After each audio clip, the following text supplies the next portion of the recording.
doing? Good. Good. Google. Nice to meet you. Well done. Come in. Jump on board.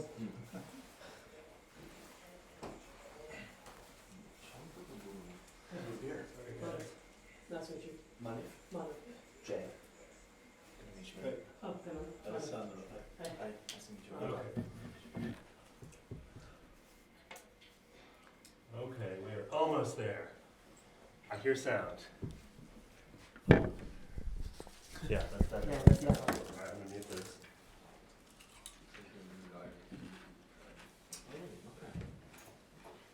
Alberto, are you working here then? I'm a photographer, so I'm helping them with the live stream. Okay. Yeah. There's the man. How are How's it you? going? All good? Good. How's it going, neighbor? Yes. Is that me? Think so? How are you? Good to see you again, man. Yeah, you too. You guys Yeah, changed graduated? location from there. Yeah. Yeah. Well, real world friend. They're awesome. Yeah. You guys Um, are awesome. Still at the other location, just coming over here for this event. Oh, okay, I see. Alright.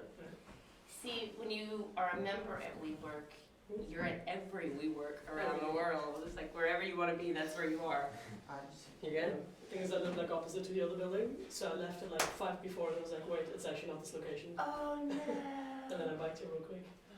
You reminded me last week. It could have happened to others. Yes, there's a good chance. And now we have a live link that may not be the actual link that people got on But they'll YouTube, but see it. they'll find it. So. Locations. We're testing people's resourcefulness. Locations, I locations. made it here somehow. Um, But then if you make it, we're working there. should we give it another couple minutes or should we start? That is a good question. You just Google it. I know it seems silly, but. Oh, Harvey says he can hear us. Hi, Harvey. Yeah, I think the mic should be live. Harvey Pascal in France. So here's live stream is up. Wait, did you say France? Scotland? Yeah, shall I text it to you? We just have a welcome screen up for now. I love those little kids. Whenever you want me to move from the room to the slides, just tell me, can we go back to the slides, please? Or can we come back and go back to the room? And then I'll do so. I'll come to this one as I can and start it, and then you'll know to This cue. is the problem, see? He's on location As soon as you come here, at a I very can only popular see, like, tourist True. Yeah. weekend retreat True. spot. So you should try, That if is you can, parents' own. to stay Stay over very- And he's gonna be very- doing very video close on to the location board. of his parents' B&B. Beautiful lake. And what is it about? France? That's what I heard. Yeah, where is it? The thing is, you've got to just go. Europe? See, that's this, France, yeah, like Burgundy The problem region of with this France one- or something. your presentation. Maybe he'll add on comment on The weather the down here is still warm, isn't it? Let's make that. Still decent. So this. Did you find the link? Present.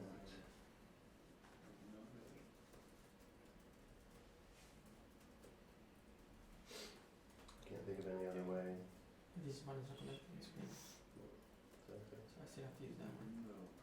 Unless you want to use it, but in that case, if you want to use this one, it's fine, just put it there, next to the board. You just have to use that, I think. Do I know you on WhatsApp You just somewhere? have to do this. That's annoying. I don't know that. No, no. Was there anybody at Spaces? Look Back at and forth They're with the called presentation. Because we've got slides that we want to show. ARND is the name of the company, and their branding, the science of branding is called 23 So that plus they 1. see what I Yeah. see. Yeah, so they see this. It's the 24 dimension effects that people want to connect and resonate with. How- We're also, Wanna do I'll that? let you know about, we're gonna try to get a think we speaker can to go back and come forth. who wrote the book on marketing to the male and female brain. You'll see it over there. Absolutely fascinating. How they see, Yeah, and how, particularly with content, how powerfully So is this in this content one? can This is the move a one. group, and if you're this is thoughtful what they about Right being now, inclusive, about Yeah. gender balance, which is We'll actually go one of the to insights we'll share today. slides. Gender balance is one of the key elements of really powerful What's the name? content. You're gonna ask me that. No, you said thinking, It's called the because it's in the background. neuroscience of advertising, So it should be- advertising it to should the be- male-female brain. But check out 23 plus great. 1. That's They're the super little cool. group that you might want to talk to. Yeah, Oh, but wait, no, yeah, no, yeah, no, no, I because see. yeah, Yeah, exactly. okay, so exactly, so yeah. So I do, Transition. and then. And then, Have you That's what connected got- with the Creative Life group at all? not ideal. I tend to follow, but Do you? And then I, usually, and then I I should don't engage. follow Put the you. camera on the screen. One person that I'm following, they used to work at Creative Life. That's Ryan Robinson. He has built a very to business ID in 30 days. Cut off. Really? And then I will follow Okay, you. it's going well. But Creative Life, I've been following already for years. Because you're right. Because of the They creative might be, side, yeah, I thought they might be an and so on. inspiring group Whatever for you. We reason, connected with it's a guy, like- Igor, over there. I love that platform. Strange, I'm now but in a new community that I need to see if eventually will be valuable or not. And the reason why is because yeah, they also build building La live sì, perché la come si vede. right now. what would it look like if you put It's it on all the about screen? creatives that On have mobile, it's weird. end up having these obstacles, these inner confidence issues, Yes. and how to move on. So they're really bonding very strong. Ah, sì. So I'm following them right now, and I'm like, oh, I think they don't have any meetups in Right. person. So Mm-hmm. who knows? Might be one of the next steps. Let's see. This is the Really one where interesting. that you will use to move around with the It's a presentation. nice one, For but the- Okay, it's so quite this recent. one, I think there's put it there next to the launch board, so you see, I can It's a totally see you. traditional Yeah. model platform, an online That's okay, platform. yeah, that's fine. And slowly Yeah. I'm just getting to see That's what cool. their mission, their vision, everything that they're doing. And it seems starting to have Well, traction, very good. especially in the US. Mm-hmm. I think they are, I don't know if they're Canada. Unless, Well, if you take administrative burden, that becomes a distraction for creators. I think it's all we've got. Then it's worth We what can't share the your screen vision otherwise. is to be a part Yeah. of. but It we'd is. rather have this It than, is. But I kind of like the would rather have process. this, Yeah. And then now that's And I all you think have to in terms do of is being a manage that. creative, yeah. because I just So this is did better research, than so going to the not presentation. really Okay. there, you know. Looking at Okay, work that people so, have done 20, 30 years. For anybody who's joined us on YouTube, thank you. We will begin in just a minute, working out some technical issues. Thanks for your patience.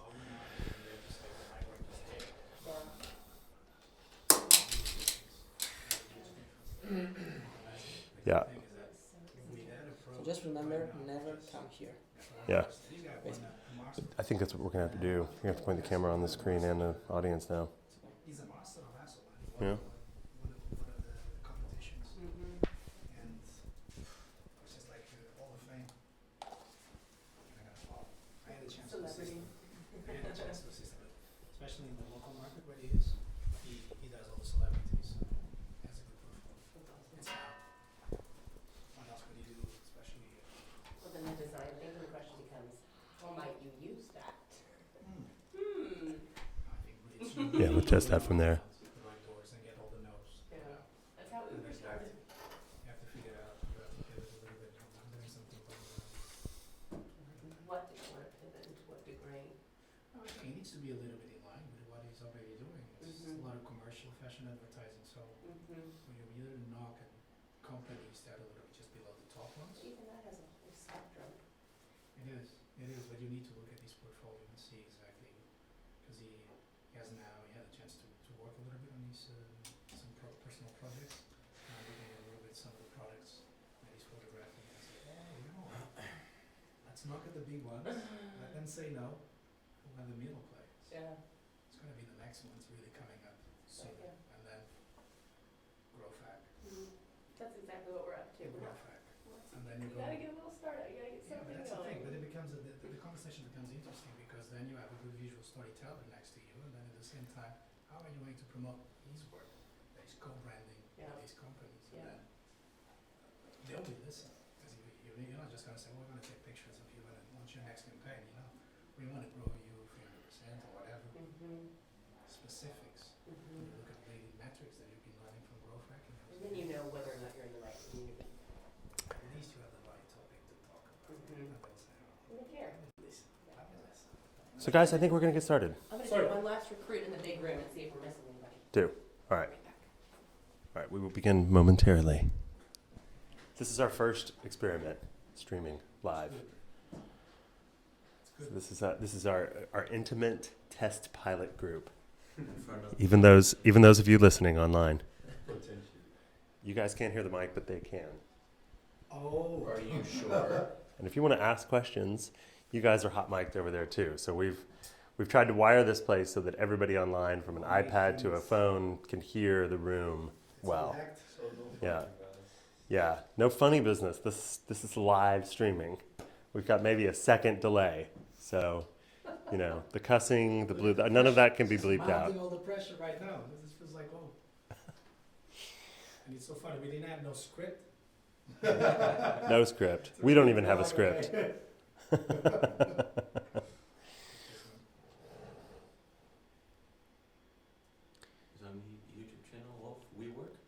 It's on the our Scale Up group, corporate account. Yeah, so if you guys want to do this, it's interesting. You have to tie a YouTube account to a physical address, for starters. So Google sends a postcard in the mail. You get a code, you enter it in. It establishes, okay, this is a business. I think we could be doing this anywhere right now, but And that's because I think for maybe liability reasons or something, they want to know where you are. It's because you're using G Suite or. And the G Suite with G Plus, yeah, Google Plus. But yeah, you can't stream from any old account as a business. Don't know why. They do a little bit of a double check. I also learned that you could stream as many hours as you want, so we could all hang out for days and days just uploading to YouTube. This is the only way that you can actually do that. And they want it to rank really well. So while Facebook Live events don't rank incredibly well online, these do. So next time you guys want some help running one of these, Alberto and I could share all of our mishaps. Struggles. Indeed. Do's and don'ts. Indeed. Well, while Paige is recruiting, let's begin. So, I like to begin by, just kicking things off and saying, thanks guys, welcome. I think one of the most exciting parts of our work is thinking about Insight, what it can do for marketers, sales folks, customer success, any entrepreneur. So I pull out this classic bow tie funnel to really point out the fact that Insight itself can be used all across a customer journey, all across a commercial function. But I'd like to point it back to you guys. What kind of functions are we representing in the room here? You guys consider yourself entrepreneurs, founders, sales, marketing? Every function. Every function. Wow. I wish. Every function. Both freelancer and entrepreneur. Freelancer, entrepreneur. Freelancer. Freelancer. Yeah. So when you guys look at this bow tie funnel, are there any places in this where you feel like I get snagged? I get slowed down there. This is hard. I need more momentum or the ability to create action here. Me too of that. Yeah? Marketing and sales for me, it's still not ringing. It's still not really like, I'm not there. Yeah. Is everybody familiar with the idea of customer success, renewing existing customers? I think we've got customer success down. I think we get when you're doing all the jobs, you get really wrapped around. You get so deep in the weeds that doing everything that you know that you need to do in the marketing and the sales side is it's like I've got 10 fires put out. I'm like, I know that I need to be doing this analysis around my various customer groups, and it's just like I got to put these fires out. Yeah. And in the midst of doing that, everything else gets slowed down or gummed up. Yeah, totally. So Insight can fundamentally be used at any point of this journey, again, to speed things up. The other thing I want people to recognize, and this is predominant, any big business in B2B who's out there listening who thinks, oh, it's my product, that's the issue, or it's these other suppliers or these competitors I'm working with. That's a myth. When the research is done, what most of your prospective partners are out there wrestling with, whether it be a scale up like a WeWork or a Katawiki or a Booking.com, a big group like Philips or KLM, it's actually solution identification that they're struggling with. So it's getting a group of people to agree as a team on a problem and then what that solution is going to be. So we like to talk about pipelines. Welcome. 80% of all pipelines across the board, from the sales and marketing and onto the customer service groups, they don't convert. And when people look at that, I often tell them, well, it's not because those are all no decisions. Often those are a non-decision, right? We've all been in that before ourselves. You've been out evaluating a supplier or a vendor or a solution, and then eventually you're like, I just can't get it together. I can't get my family or my team or my friends or my colleagues, so let's just not make any decision about this. I thought we wanted to stream live. We don't even want to do that. It's not a decision over YouTube or Udemy. It's just no decision whatsoever. And that's what's happening to you guys. A full 80% are freezing, and most of those are because of indecision. Now, the beauty of this is something that we can control. Now, we definitely need to invest in the product, and you absolutely need to have an answer to problems, but the real solution that you can provide is wrangling people on a solution. And that's what we're going to talk about. So what is insight? A lot of people talk about insight. Well, the Webster's dictionary version of this is the power or act of seeing into a situation, penetration. The act or result of apprehending the inner nature of things or seeing intuitively. But I actually like this third definition the most. This is my favorite. Because to me, when I think about insight, I want to think about reality, something that's real, tangible. I can feel it, I can smell it, I can see it. It's just on the horizon. And not only that, but I can communicate that to others. Because the reality of insight is, if others can taste it and see it and move on it, that's what creates movements. Not just something in one person's head, or not just an idea that can't be effectively communicated. It has to be something that can be effectively communicated that we can all realize.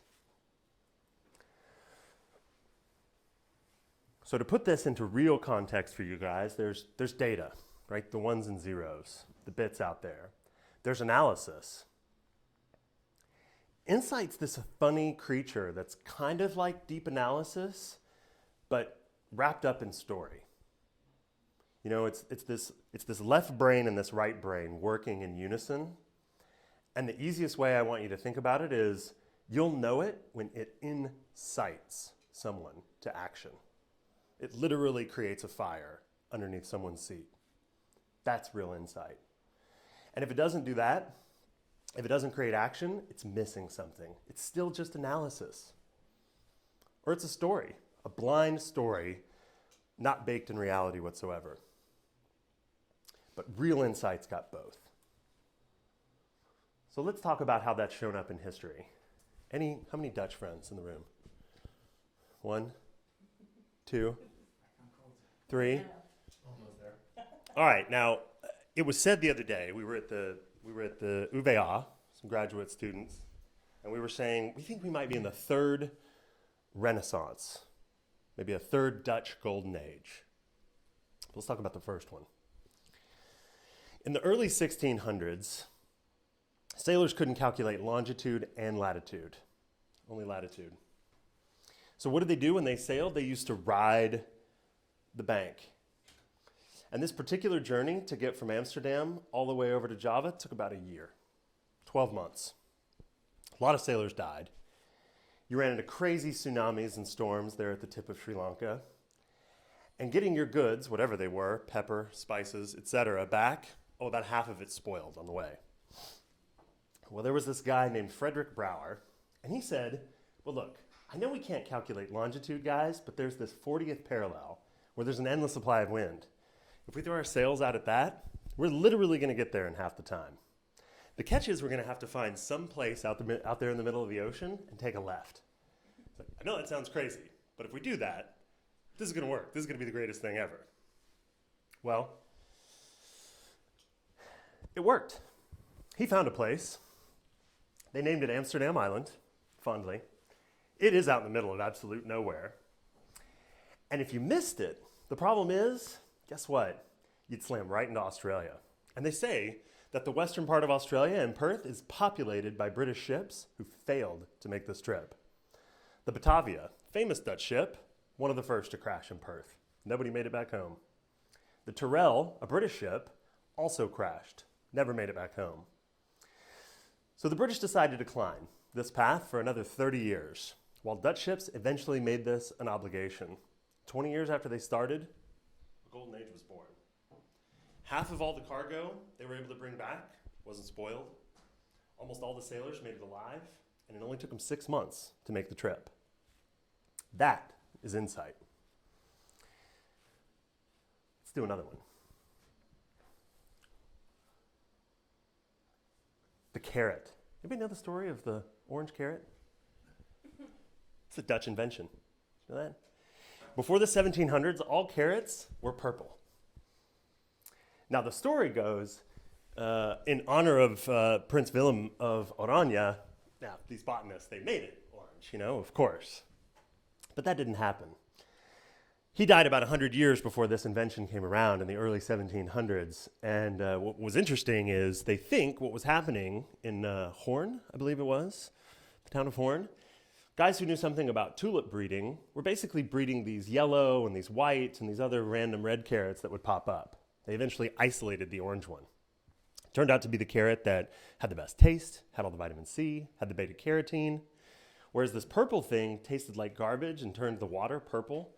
The pigment in the orange carrot is fat soluble, so it tasted really good with butter and other, food. So it was not only chosen for taste preference, let's face it, it was also chosen because it was orange. So it had both the makings of a great story for agriculturalists and farmers, but also an empire. And that's exactly what happened. Scientists have now gone back to try to determine if, in fact, it was possible for somebody to intentionally make this thing orange, and that's just not the case. It was a random anomaly that they capitalized on. And we're eating orange carrots today as a result. Okay, another great Dutch invention spawned by insight, the cassette, put out first by Norelco.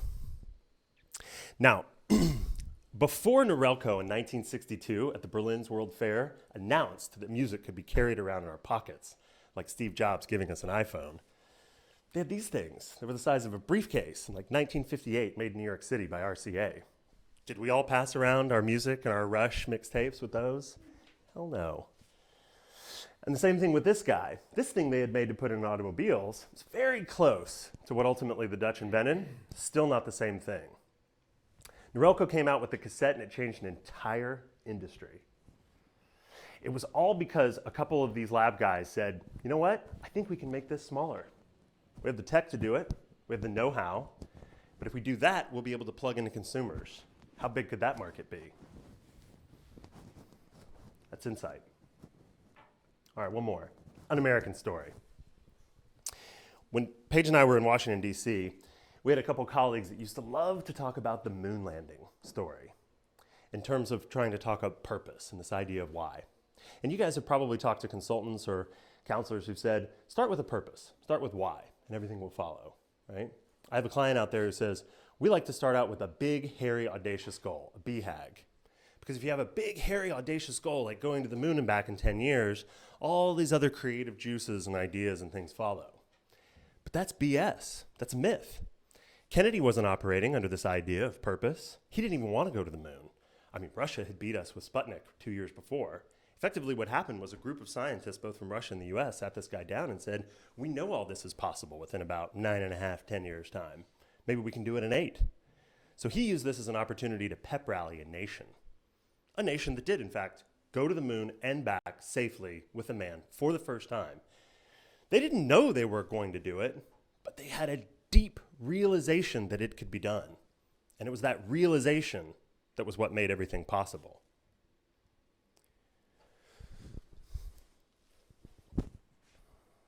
I came here for this realization. Does anybody know Muhammad Yunus, the microfinance movement? Anything about this story? So in the late 80s, early 90s, this professor from Dhaka, Bangladesh, was working with a lot of females, mostly poor, mostly living under $1 a day. And it struck him that effectively what was going on in Bangladesh is that all of the real work, it wasn't being done by men. It was being done by the women. But the other irony was none of them were part of the formal banking system. So we found this kind of a strange irony. So he said, well, what if we, these college professors, sort of pool together our money, we create a kind of community lending platform, and we give out loans. Let's see what might happen. Guess how many of them were paid back? 98%. I mean, that's That's higher than even the people in this room in our banking institutions in the Netherlands. It was that key insight, that one single solitary granular insight about repayment rates amongst females in Bangladesh that got the entire movement started. And that's the Queen of the Netherlands agenda with the United Nations today, based on that one learning. But he knew what he was doing. He wasn't going out and doing this altruistically because he simply wanted to help poor women. He did it because he saw something. He had a realization. I'd like to point this back to you guys. All of you are either entrepreneurs, you're freelancing, you're working with big businesses, medium-sized, scaling, or mature. They're sitting on data, you're sitting on data. They have a potential briefcase-sized cassette that could be miniaturized, or you do. They're eating purple carrots today when they could be eating orange. What you've got to ask yourself is, where am I on this S-curve, and where are my customers? And relative to that, what do I get to work on? Now, we've put up WeWork here because here we are at WeWork. We're in the first office that happened in the continental Europe, outside of the UK. And one of the interesting things about WeWork is they're the 5th largest startup by valuation. You've probably read that. But they also are a very fast-moving group who serves startups, entrepreneurs, other scaling companies like Katawiki, or even mature groups. You know, the IBMs or GEs or Microsoft that come in and check out this space. So WeWork actually has to figure out 3 different segments all at the same time. That's very difficult, and they have a very hard task. Maybe all of you guys aren't in each one of these, but maybe you're in a couple. So I'd like you guys to reflect a little bit and maybe weigh in. Who's in one of these that would like to share?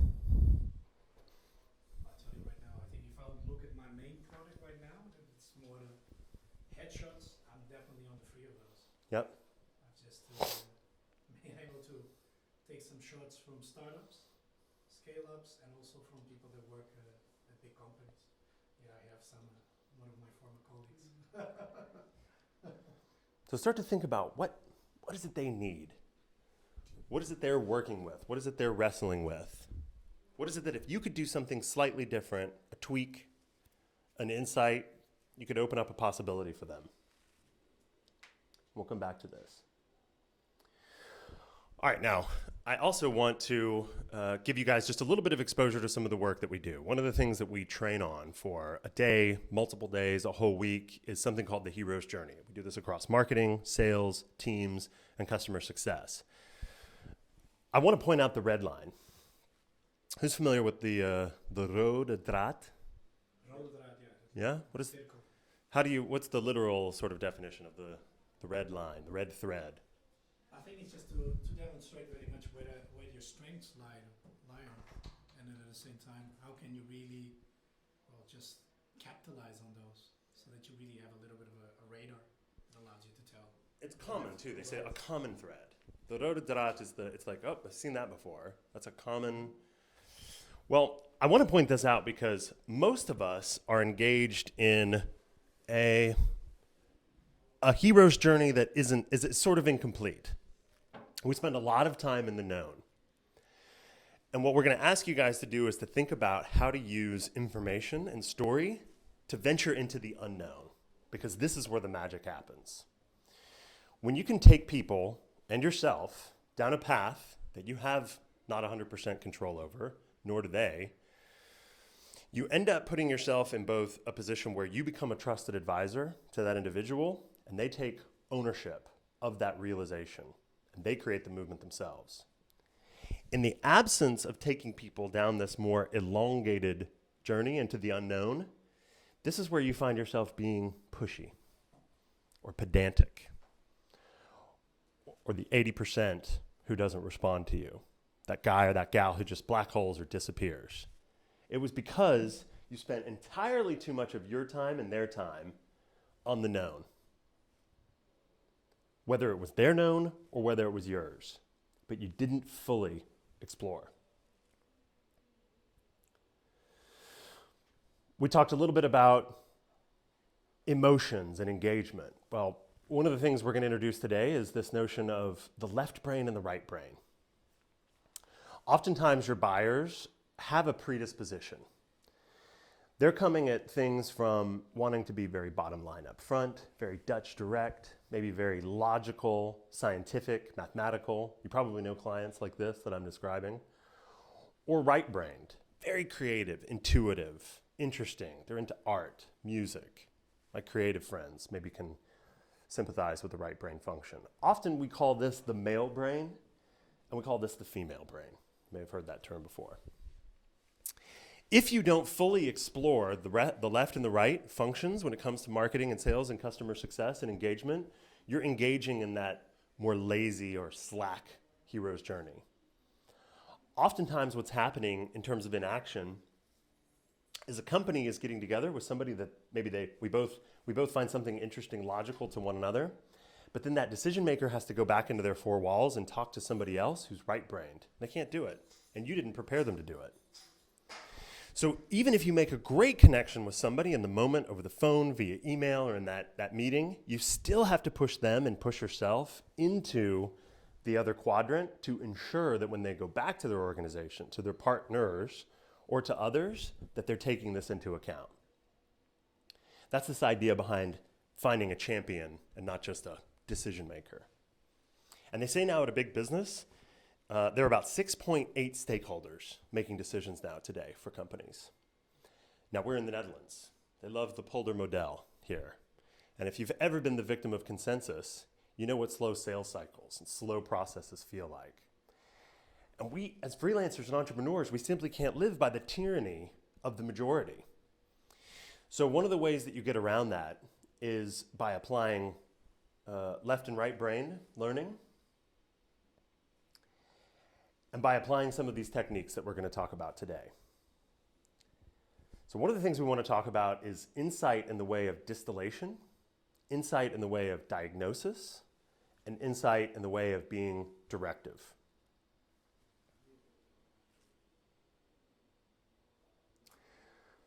So we're going to talk about Travelbird. We're going to profile SAP, and then we're going to profile ourselves, the Scale Up Group. Okay, now Travelbird. I don't know if we have any birdies online, but I love what they've done here. And I have absolutely no idea how they've used this information, but what Travelbird has done, they call themselves the Zara of online travel. They've taken all of Instagram's posts, they've aggregated those to see where the absolute top vacation spots are in the world, most Instagrammed locations. Well, maybe it's no surprise that it's Efteling in the Netherlands and Disneyland the world over in California. Most of the users of Instagram are young females between the ages of about 23 and 32.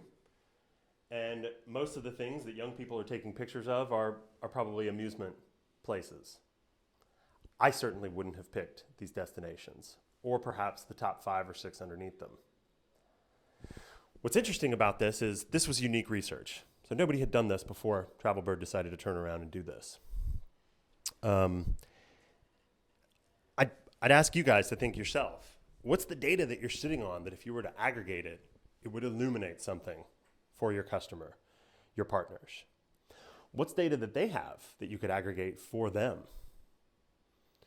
Oftentimes your customers now, more than anything else, are sitting on information that they not only can't use, they just don't have the time to wrangle and manipulate and manage.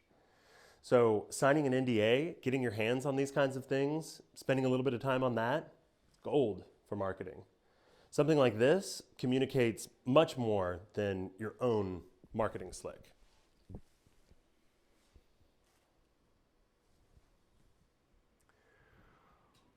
Okay, now, diagnose. We're going to do a real-time example of this later. When Jay came in, he mentioned Myers-Briggs. So he saw that we were headed in this direction. But one of the things the Scale Up Group does, we learned a lot about this from groups like the Clearing, the Corporate Executive Board, the Gallup organization in the US, is to use a tool that can prescribe a common set of variables to a group of people. A pharmaceutical group called McKesson does this very well in the US as well. But effectively what it is you on the one hand, you want to balance the notion of being custom, but also being very tailored. And you can't have both, right? You can't have one size fits all or something off the shelf on the one hand, or everything custom for your customers.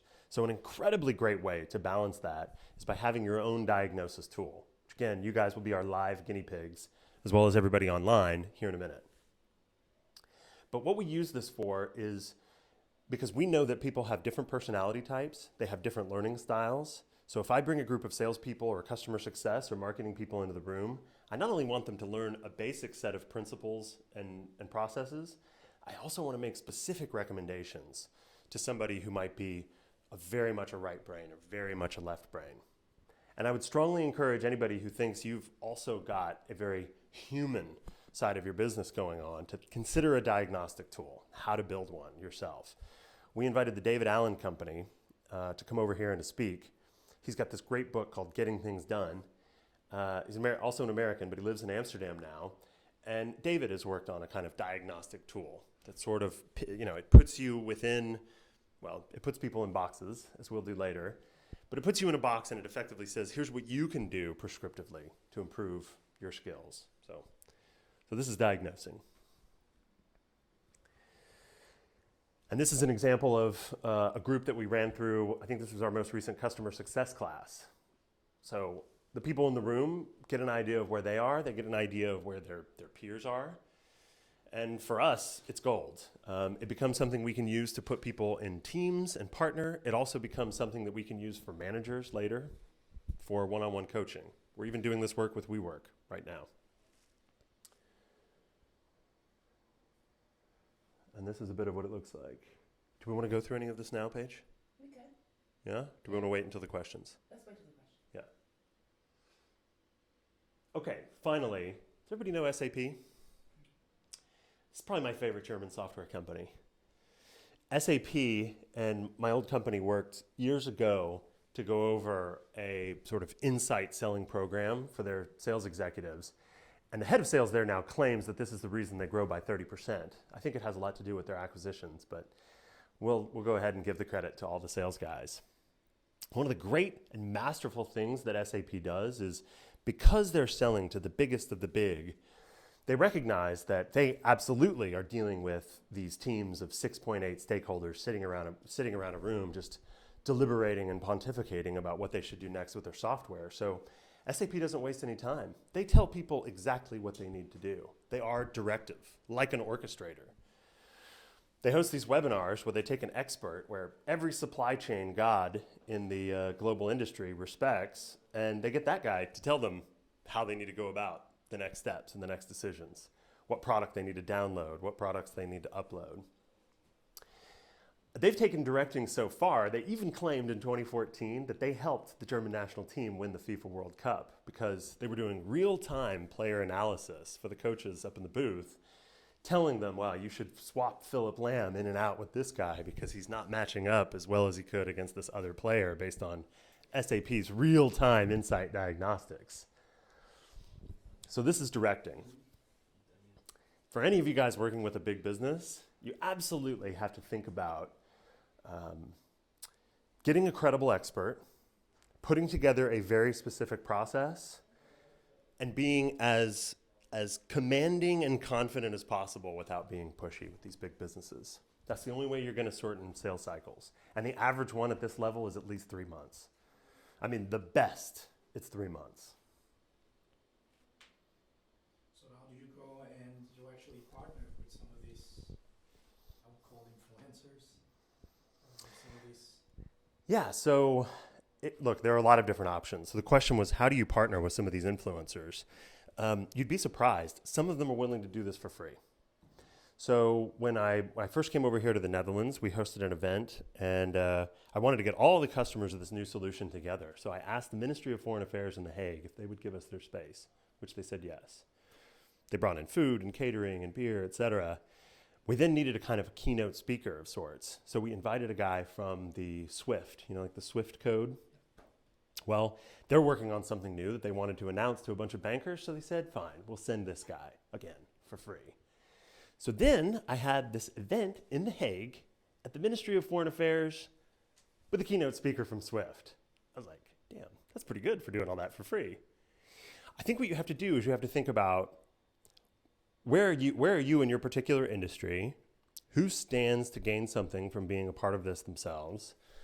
Of course, WeWork is willing to offer us as members these spaces practically for free. There's probably a wealth of people out there that if you just knock on the right door and ask the right question, they'll sign up.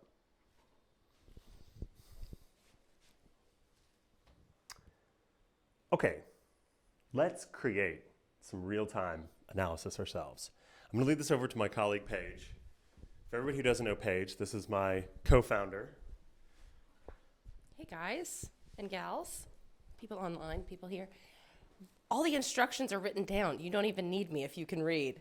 Let's check out the next one. Here's what we're going to do to develop insight. Does everyone have a piece of technology, a phone or a laptop handy? This is the part where you get to pick up your phones. You've been so kind about not picking up for the last 20 minutes. So on the left, you can see instructions to join for those of you who are here. Dan's refilling beers for those of you who aren't with us. Next time, maybe you will be. To join on the left, if you want to text to TSUG, that's the Scale Up Group, admin 903. Text those words to this number, and this is a Dutch number. So if you're not on a Dutch number, you're probably better off going to the browser option, which is POLLEV.com/TSUG admin 903. Are we broadcasting this slide so people online can see these? Yeah, I can repeat it again too. So for those of you who are here in the Netherlands, you can text the letters TSUG ADMIN 903 to the number 319 700 449 8375. Once you're in, you can respond. Or go online to your browser at POLLEV.com/TSUG ADMIN 903. So it's PolEv, like poll everywhere, .com/TSUG admin 903. So we're going to give you guys a minute to jump on. And we'll know if you're on soon enough. I recommend the Oh, browser aren't you- versus the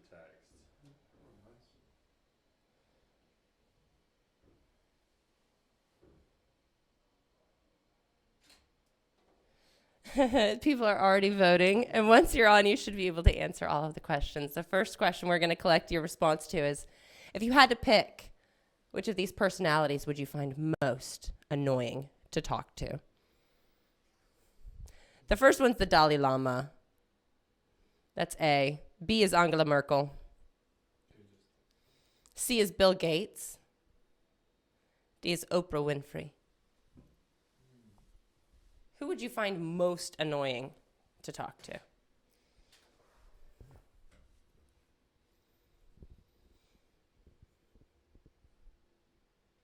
Wow. Everyone's wowing. Angela Merkel's coming in at 67% as the most annoying to. Right? So that tells me a lot about you, Jay. Tells me a lot about you. You're wondering about the I'm going to give you guys about 15 more seconds to weigh in on if you had to pick which of these personalities would you find most annoying to talk to. Dalai Lama, Angela Merkel, Bill Gates, or Oprah Winfrey. Has anyone not voted in the room? All right, folks online, we're going to move forward. Are we digging in? There's a reason for this. So how we look at this is, Dan was talking to you earlier about standard and custom diagnosis. So what we have is a standard diagnosis that gives us on the axes, what is your energy level? Are you an extrovert? Do you get energy by being in a room like this and speaking with other people? Or are you going to leave this and going to need to go be alone and quiet for a while? So Are you a high energy extrovert? Or are you more calm energy introversion? Where do you get your energy from? Groups or solitude? The second dimension that we look at is that's that left brain analytical thinking or right brain people orientation feeling. For those of you who said Angela Merkel, you're probably very turned off by the executive who is high energy thinking, the field marshal, the ENTJs, right? They tend to be high energy thinkers. So those of you who are selling to CEOs, everyone who came in and said you wouldn't love to talk to Angela Merkel, you probably have a challenging time talking to CEOs and other founders because that's their personality type. They tend to be directive, bottom line up front, quick, move on, hurry up. So that's going to be annoying for you. Those of you who didn't say the Dalai Lama. So if you didn't like talking to Angela Merkel, you would probably love talking to the Dalai Lama, who sits down here on the people orientation, calm energy. This is where our customer service, our counselors, our guides live down here.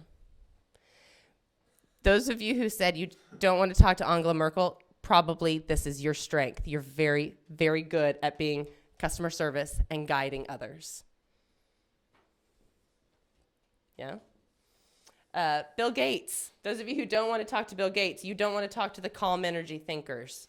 So you have a tough time with the 70% of chief information officers and chief technology officers who are low energy thinkers. 70% of the Fortune 500 CIOs evidently are low in that. So those of you who don't want to talk to Bill Gates, let's talk. What business are you in? If you're selling to IT, you're going to have a tough time. And if you don't want to talk to Oprah, the 17% of you who don't want to talk to Oprah, that means you're going to have a hard time with an immediate connection with human resources, with sales executives, and with marketing chiefs. Tend to be high energy people orientation. So if Oprah turns you off, these folks might turn you off too. Yeah? So let's reveal. What have we been hiding this whole time? The Angela Merkel, why do I not like talking to her? What's she so good at? She's a doer. She gets things done. They may not be the right things, but they're getting things done. She's getting something done. Bill Gates, he's lower left. He's thinker and calm energy. He's very good at planning. These are your scientists. Methodical, thoughtful, deliberate, calculating. If you're selling to this group, you better have a thoughtful plan, critical path mapped out. Dalai Lama folks, your guides and your customer service are very, very good at listening. Very good at listening. They can also take a lot of your time because they're so good at listening. So sometimes they need to be a little inspired as well. And who do you turn to for inspiration? The Oprah Winfreys of the world, the high energy people orientation, your sales folks who are also very quick to respond, and they love telling a good story, even if it's not their own. Questions? I'm going to pause here for a moment. So how do we go and start profiling people? Very good question. Very good question. And then the next logical question is then, if what Dan said is true, and every business-to-business deal takes 6.8 people, that means I'm going to be selling to the Dalai Lama, to Oprah, to Bill, and to Angela in one deal. So you're actually selling to not just one profile on any given deal, probably. You want to dig in? So you have to mold constantly? Well, here's the insight, or here's the advice here.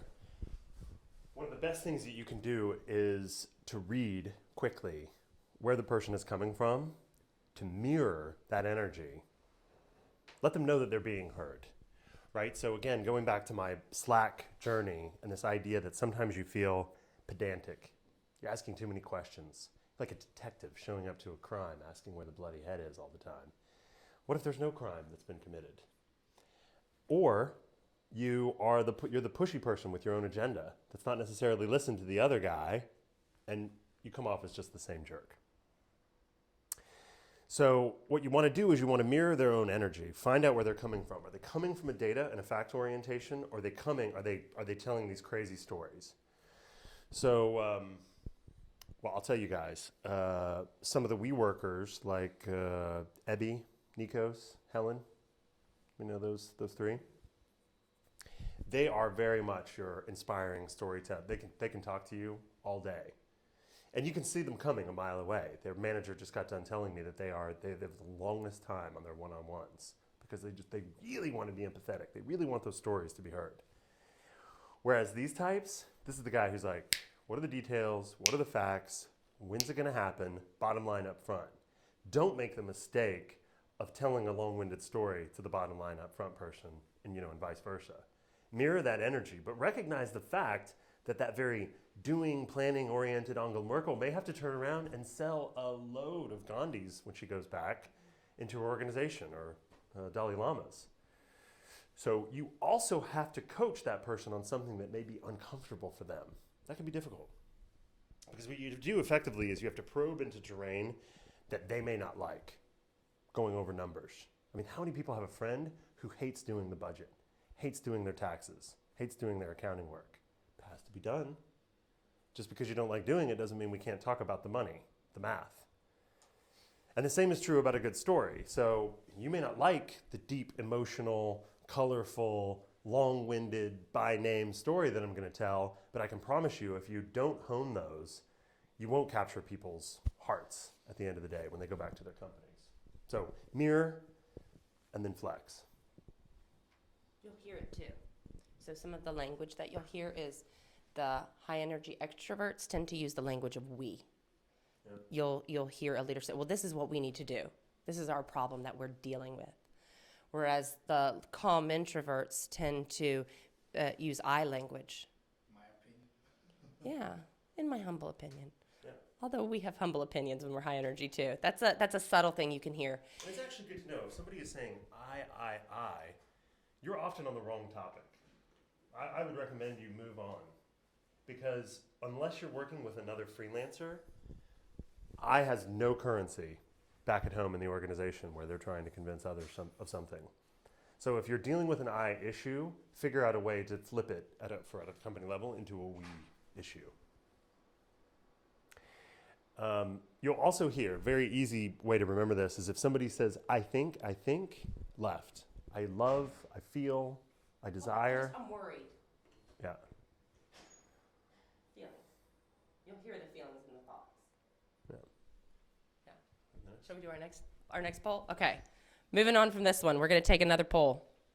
Get ready for your survey. Sorry, Angela. This one's text in a word or a sentence, a thought. What is a challenge or opportunity for your customers that is unknown to them? What is a challenge your customers are facing that they don't know about? Or an opportunity that you can see for them that they don't know about? So same tech. It could be high risk. It could be that you've held back in wanting to share something with them because it's super risky. It's like, do I tell everybody we're going to shoot out in the middle of the ocean because we can't calculate longitude on our way to Java? What is that for you, for your customer? So you can go again to POLLEV.com/TSUGADMIN903 to respond.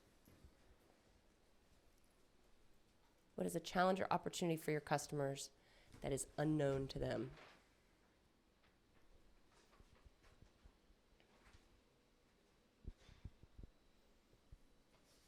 Make sure you can see this.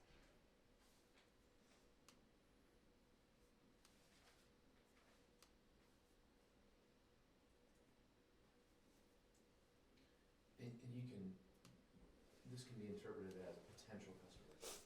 Yeah, absolutely. If you're selling right now, it can be a potential customer. That's an awesome question. Yes, this can be an unknown opportunity for a not current client, a potential client.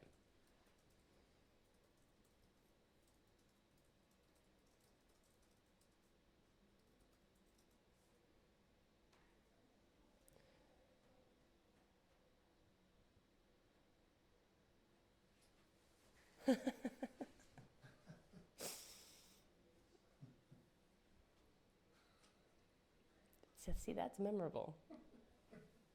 Trump. People are responding, and it's amusing already. Some of the things that we're reading are, how do I reach my online potential? So a company doesn't quite see what its potential is yet, it sounds like. Don't know that they can easily get into new markets. You're going to have a better experience when you use earplugs. They are not condoms. Everything gets better with earplugs. I used them at the WeWork summer camp. It's true. Process of product provision. Process of product provision. Getting smart about how you provide your products. Is that what that means? Somebody's too smart for me. How do I analyze data? And I don't know what Trump means. Is Trump an unknown problem for our customers? Always. So one of the things that we do then when we look at this, we take our data and say, what does this tell us? What does this illuminate for us? And what stories and data can we derive from this so that we can take to our customers who are both thinkers and feelers? So when you think about opportunity, this one's going to have, this feels like all about feeling when you talk about the experience. That's going to resonate for the right side, for the right brained feelers, for the inspiring and listening. And they're going to be looking for data, right? I ask you guys to think about this because we spend a lot of time with venture capitalists and some investors, and we ask them, like, you know, we struggle with scaling up and wondering what can help people advance. And they ask themselves the same thing because there's only about an 8% return on all the money in the world that's ever showered upon the likes of small companies like ours. That's a pretty small return. And they say, well, there's almost always one thing that rings true. There's a secret that they have. Pretty intrigued by this when I first heard it. I said, what do you mean secret? And I said, well, think about that thing that if you could only plug it into something else, bang, you're there. Think about that entrepreneur who's in ABN AMRO right now, trying to work on some, I don't know, wonky central bank compliance hack. He knows the answer, and he's actually the hacker to create it. ABN AMRO doesn't want to invest in it. All that potential entrepreneur needs to do is just jump from that ivory tower into their own business, solve that challenge. Bang, business is born. A realization. So I started thinking about this myself, and I started knocking on doors with a few more customers to really uncover this. And again, I kind of point this back to you guys.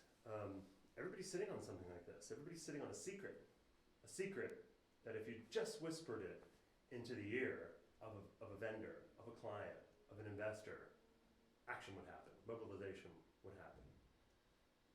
So continue to think about what that might be. Well, and for me, it's on multiple levels too. It's not just what business potential do you have, but we've talked about ourselves as individuals too. What is your individual potential? Where can you power up the doing, inspiring, listening, or planning that you're already very good at? How can you enhance your own superpower? Shall we do one more? Yeah. One more poll? All right, same instructions as before.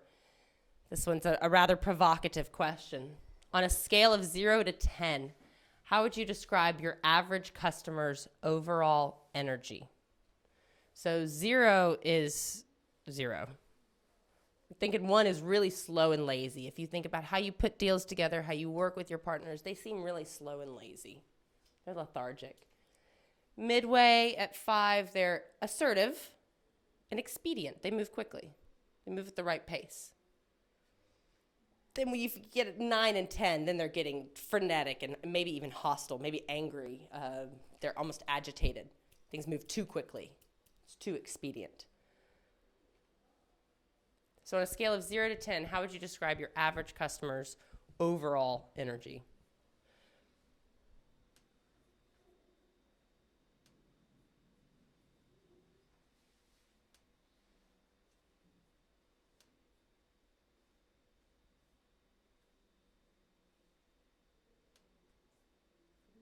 Getting some nice answers here.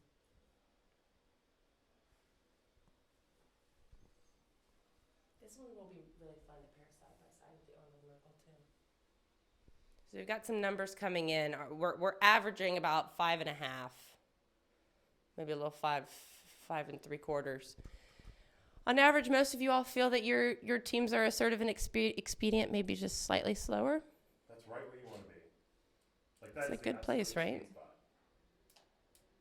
You know, the problem with frenetic and hostile, and you can see this in big corporate. Anybody come from a big corporate? You know, the IBM GE way, let's run around with our hair on fire, and by God, I better be able to call you up tonight. You're on a plane to Bangkok tomorrow morning. That's frenetic and that's borderline hostile. When a vendor calls me on a Saturday night at 7 p.m. and says, get your passport ready, you're on a plane to Asia on Monday, I mean, I could look at that as fun and exotic, which I guess it was, but it's hostile.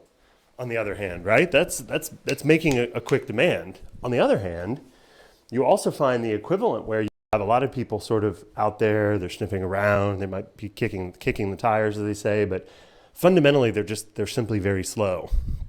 It's difficult to engage, it's difficult for them to make a group decision. And if you find yourself on either end of this sort of paradigm, I would encourage you guys to think about this model. Because the answer to slow and lazy is doing and inspiring. And the answer for frenetic and hostile is slowing down and planning and listening. Even if you have to force your customer to do the same thing for the purposes of being a better business partner for their peers. So definitely for you 3s and or you 2s and 4s, you want to speed things up. And for the 7s that feel like things are just a little bit over the edge of assertive and expedient, think about what you can do to be a little bit more deliberate with them, because they need to be deliberate with others. Because all of that shows up as destructive, and this shows up as destructive. But this is where the magic happens. Here's for me one of the takeaways from this too is, you know, and you think about how do you inspire other people, how do you connect with somebody else, and how do you figure out who they are, where they are. When people show up to you as slow or lazy, that tends to mean that you're high energy. That means you're moving fast. And they're not inspired and incited by the same level of energy and the same excitement that you are. Whereas if they're going really fast and they're hostile, you might be calm energy about that topic, about that deal, about that partnership.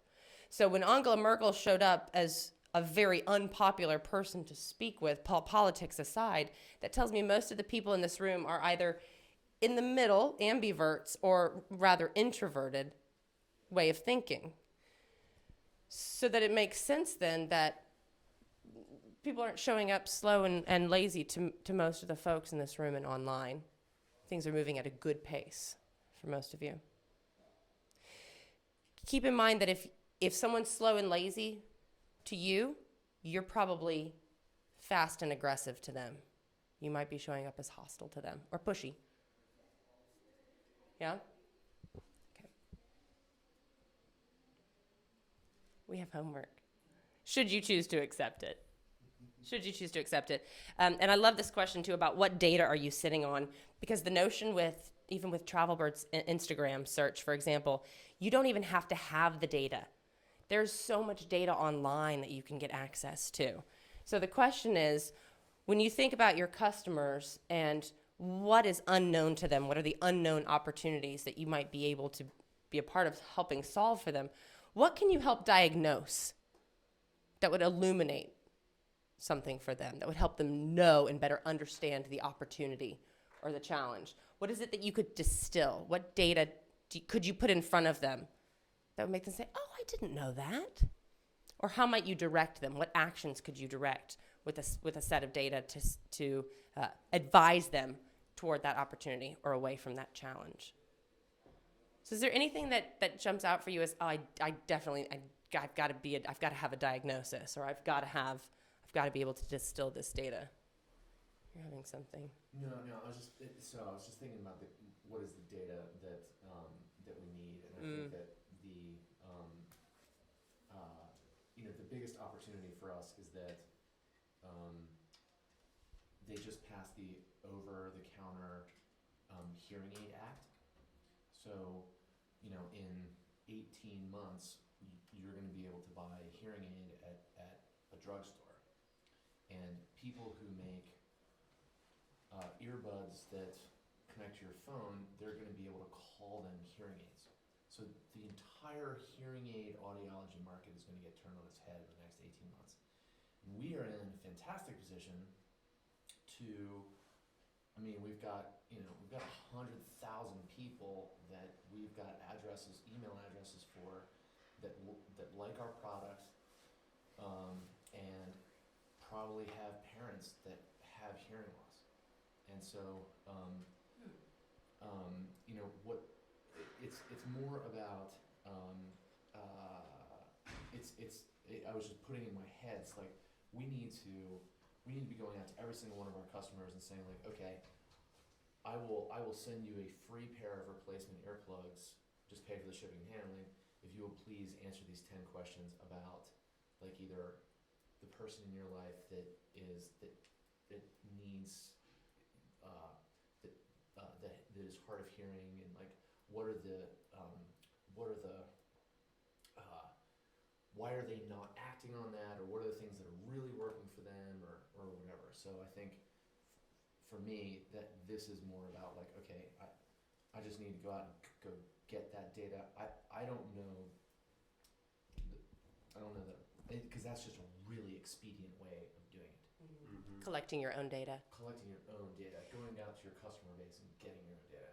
Especially if you have a large number of customers that are actively engaged in conversation with you already. Right, they're super interested in hearing health in general. Yeah. And they're probably in the age group where they have parents that are probably in their 60s, 70s, and 80s. The other place I thought you were going to take it was there was data and analysis done to inform that decision about hearing aids. I would want to know, what was that data? What was that insight and information that informed the political change? Yeah, I think that this was really just a twofold. It was quick wins for the Dems and the Republicans on doing anything productive on the health side, and healthcare, and also that it's just a mafia. Like the whole audiology market is a mafia, and people have been asking for this for a very long time, and it was just it was a good way for Elizabeth Warren and some other nasty Republican to be like, win. Yeah. And with your data collection, you get to collect facts and data, and you get to collect cool stories from people. Yeah, totally. So you can have both a thinker and a feeler orientation to your feedback, to your data. Yeah. Anybody else? Any what's become clear to you as far as what data could you go get, or what data could you use to diagnose, distill, or direct for your customers' insight?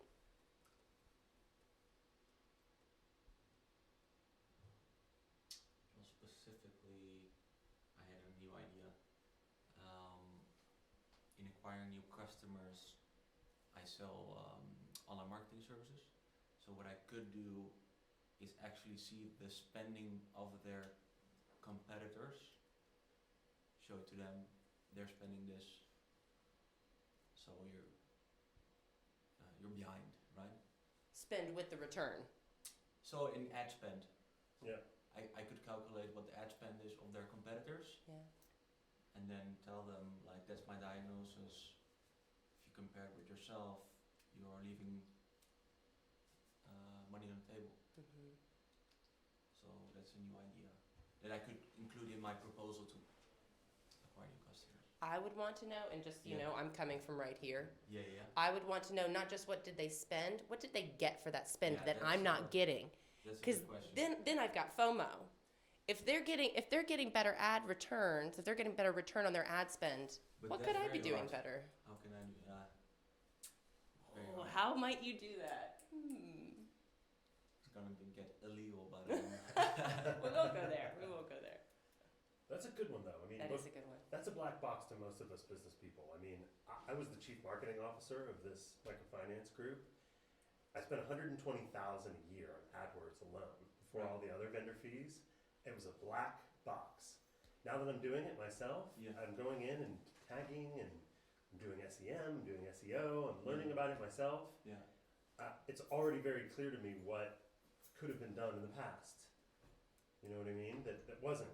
Simply because I was an uninformed executive. I'm still an uninformed executive. I'm still lost.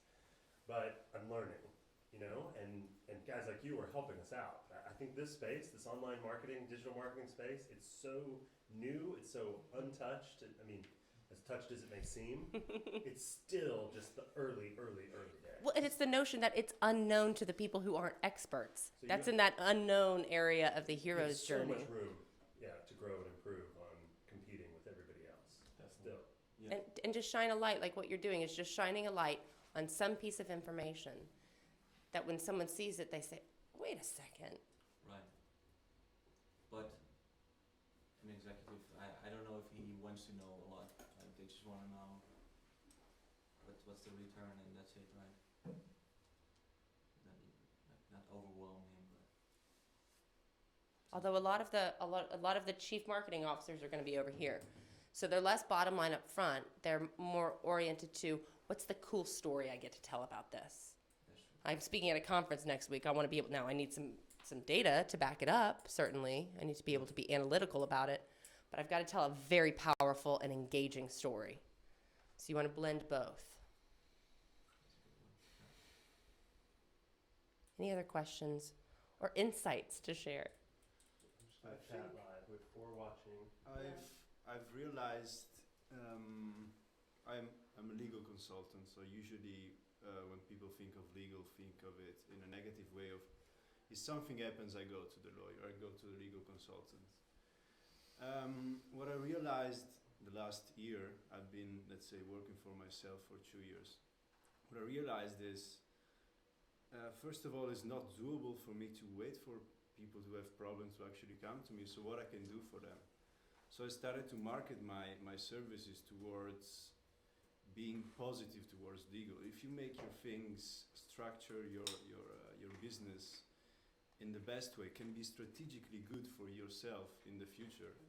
So now that we were talking about this, you know, you need confirmation, you need to think in a way and realize that what actually you're doing, it's different from others, and it's something that big law firms or lawyers do not know and don't need to think about, because that the clientele to actually feed them and spoil them in a way.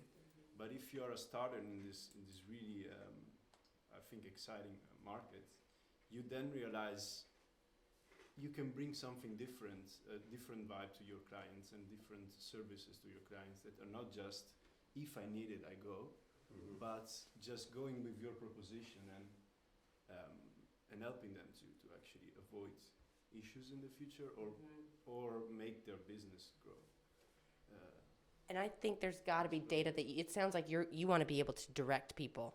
Don't come to me to solve problems. Come to me to help you plan effectively and put your business strategy together in a smart legal way. Yeah, for sure.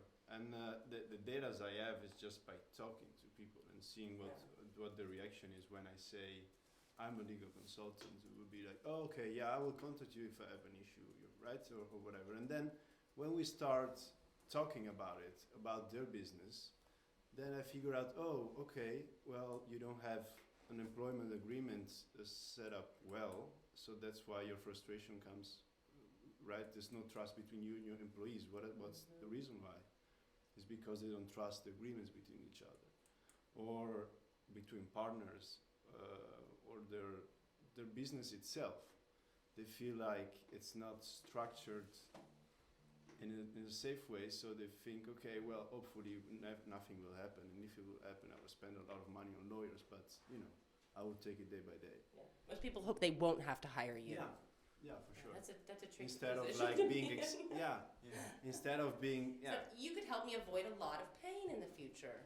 of course, it's just being excited about signing an agreement that you're confident about, right? Yeah. And signing something that it's gonna bring good things later on. Yeah. Yeah. I wonder how you could find statistics about the number of startups or freelancers who ultimately talk to a lawyer at some point during their existence, and then you've got the anecdotes and the stories about, well, this is usually when people call me. No. I would want some sort of understanding of how many businesses actually do call a lawyer eventually. It's got to be somewhere in the close to 100%. Yeah, I'm trying to. I mean, it has to be. Yeah, I'm trying to again collect my own data Yeah. and get Good. the feeling of what is my customers, my clients, my niche. Let's say the feeling about legal, and if there's any positive approach towards that, and understanding as well of what legal for a business means. Yeah. Yeah. It's positive and proactive. Yeah, for sure. Yeah. Yeah. Nice. Cool. We have people online. Should we take it to them? Sure. Let's hear what's going on online. Any See- questions on the chat? Let's Anybody see. wants to chat us a question. We can't hear them, but But you can come in through your chat. Let me see if we have anything. up there on the right, you just want to ask the question. Hey, everyone. So, folks who are online, if we have any questions from our online audience, you can post in the chat, in the live chat.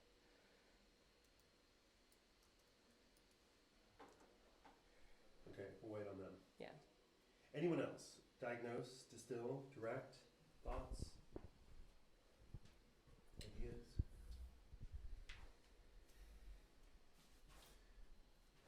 Go ahead. I just think there's a lot of, I'm sort of for online businesses, right? That and we are not. We're kind of doing this now, but not in a like a methodical way. Mm-hmm. In a more sort of like data-driven kind of scientific way. Okay. But communicating in these different quadrants to customers. So it's sort of like, look at all these awesome stories about how, people using earpiece and they're going and partying. It's like, tell us your problems. Are you, tell us about how you've had a hearing loss scare. Yeah. Like, how do you use earpiece to protect your hearing for the rest of your life? And what are the things that you need to do to protect your hearing now? He's dipping into current state, future state a little bit. Do you want to go there? We've got a couple minutes left. So is the question, how do you get people to share like that? Oh no, it was more of just like it was like thoughts. Thoughts. It was Yeah. just sort of like thoughts. It was I think that we could do and like it'd be totally hilarious and we could all like have a giant laugh about this. Like we could have like a quadrant somewhere Yeah. like on the earpiece webpage being like Where are you? great stories Yeah. and like Yeah. protect your hearing for the rest of your life and like what do you need to do to get ready for your festival and do you have a concern and literally just make it a quadrant and see like who clicked Speak into to the what different personas. like who like Yep. which potential customers and like what people visiting the website like That's interesting. clicked into where and you'd be like okay like this is where our customers are falling out and then we could have like 4 different types of communications going out to these people with like okay this person gave us the email address and like we're gonna direct them an inspiring line of communications all the way down to a purchase event. Yeah. It's like this person needs to be heard and like told about like yes we feel your pain like that is absolutely terrifying that you had this like your ears rang for 3 days. Yeah. Maybe we'll outsource that one. Everybody has that planning friend, right? Who thought of the hangover cure before you even went out, or the after party after. That's like, where did this planning come from? That's where the protection world comes in. Yeah. You don't think you need protection until you need protection. Yeah. Yeah. So I guess there is a particular message or voice that you have in that respect. I hadn't thought about that. So how you're talking about it, how other customers have talked with us about it is they have typically had their own what they see as their customer persona, and then they ask themselves, what is their orientation? Are they more right or left brain? Are they more high or low energy? And that does help them write into those persona stories what is the content that group is going to care about. So this is definitely a structure that you can use to formulate content for your online marketing. Right, and like for sure, I think that there's lots of different businesses where their customers are, just like you guys were talking about, right? Like the small group of decision makers is gonna fall into each box, right? And your festival goers are gonna fall into each one of those boxes, or, you know, like your motorcycle drivers, or your people that work in a bottling factory, or, you know, or the probably the daughter who's working with the mom or dad that is starting to lose their hearing, Yes. and they're like, you don't have to spend $3,000 on hearing aids, And you don't anymore. even have to see a doctor You anymore. don't even have to see a doctor anymore, and I can help you.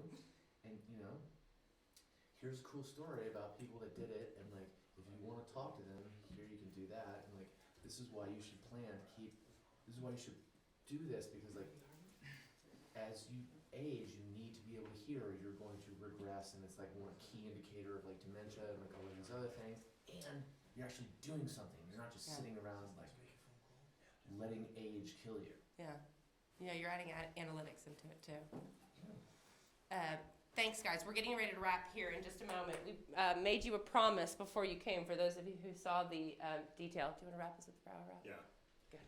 So, look, I'll wrap this on this great slide. We told a Dutch sailing story earlier, so we'll wrap on an old map. Maybe you guys have seen old maps where they used to put a little sea serpent in the corner or the bottom. It said, "Here be dragons, here be serpents." Ever seen those? They didn't know what was out there. That's why they put them there. They just thought, well, I don't know what's out there, so let's just put this big nasty dragon there, because God only knows. It's the end of the world. It's the end of the earth. This is always going to be the case. In your business, in your line of work, there will always be dragons and sea serpents at the perimeter of wherever you can go. I say boldly go there. And if your analysis butts up right against a complete unknown, and you think, well, is this really fair to put this out there? I mean, gosh, I don't know. I don't want to be this black hat SEO guy. Don't worry about that. The best have always put out the best that they could. And when they got to the fringes, they just said, well, I don't know. There's the unknown. So just know that that's going to be the case today. In your digital world today, there will still be dragons on the perimeter of the known, and that's just the way it's going to be. Don't let that hold you back. Boldly go out there anyway. Embrace the unknown. Embrace it.